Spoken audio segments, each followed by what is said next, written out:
নমস্কার বন্ধুরা, কেমন আছেন সবাই? আমি পাপিয়া। আমি সবসময় চেষ্টা করি আপনাদের সামনে আনন্দের সকল মুহূর্তগুলো তুলে ধরা। তাই আমার চ্যানেল যদি আপনাদের ভালো লাগে তবে অবশ্যই লাইক ও শেয়ার করতে ভুলবেন না। আর যারা আমার চ্যানেলে নতুন তারা অবশ্যই আমার চ্যানেলটিকে সাবস্ক্রাইব করে বেল আইকনে ক্লিক করে নোটিফিকেশনটি অন করে দেবেন। তাহলে আমার আপলোড করা সকল ভিডিওর সর্বপ্রথম আপনার কাছে পৌঁছে যাবে। দুর্গাপুজো বাঙালিদের কাছে বিশাল আবেগের জায়গা। সেই আবেগে প্রত্যেকটি বাঙালি গা ভাসাতে চায়। তাই আর দুর্গাপুজো আসতে হাতে গোনা 20 দিন বাকি।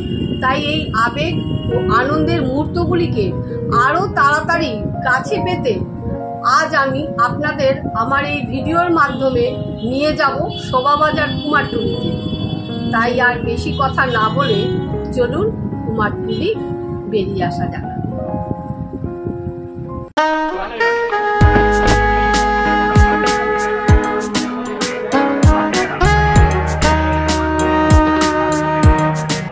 দুর্গাপুজো যে বাঙালিদের কাছে কতটা, সেটা বাড়ি থেকে বাইরে বেরিয়ে কুমারটুলিতে না এলে হয়তো বুঝতেই পারতাম। চারিদিকে ঘুরে বেরিয়ে মনে হচ্ছিল যেন সত্যি বাঙালিদের পুজো শুরুই হয়ে গেছে।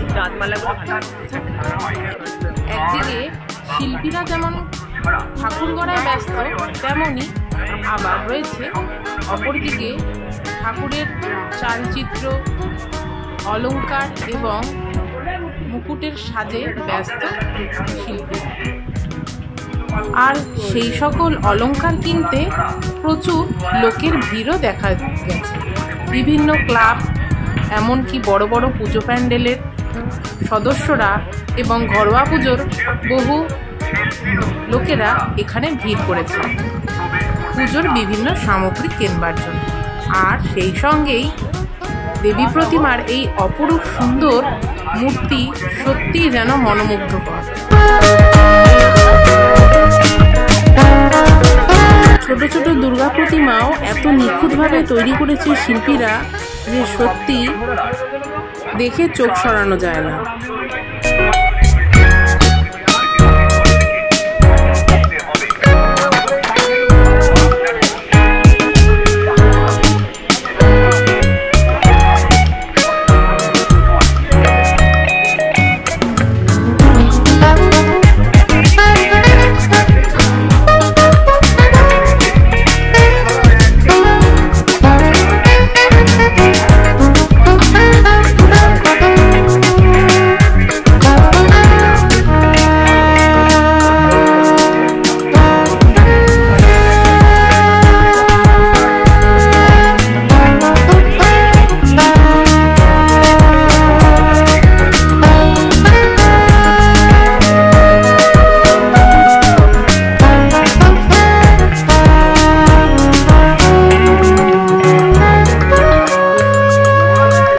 কিছু জায়গায় চলছে এখনো মাটির প্রলেপ, আবার কিছু কিছু জায়গায় শুরু হয়ে গেছে রং।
বসেছে আবার শরবতের দোকানও। গরমে গলা শুকিয়ে যাচ্ছে, তাই একটু শরবতও খেয়ে নিই।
তাহলে আজকের ভিডিওটি আমি এখানেই শেষ করছি। সবাই ভালো থাকবেন, সুস্থ থাকবেন। আবার দেখা হবে অন্য কোনো ব্লগে নতুন ভিডিও নিয়ে।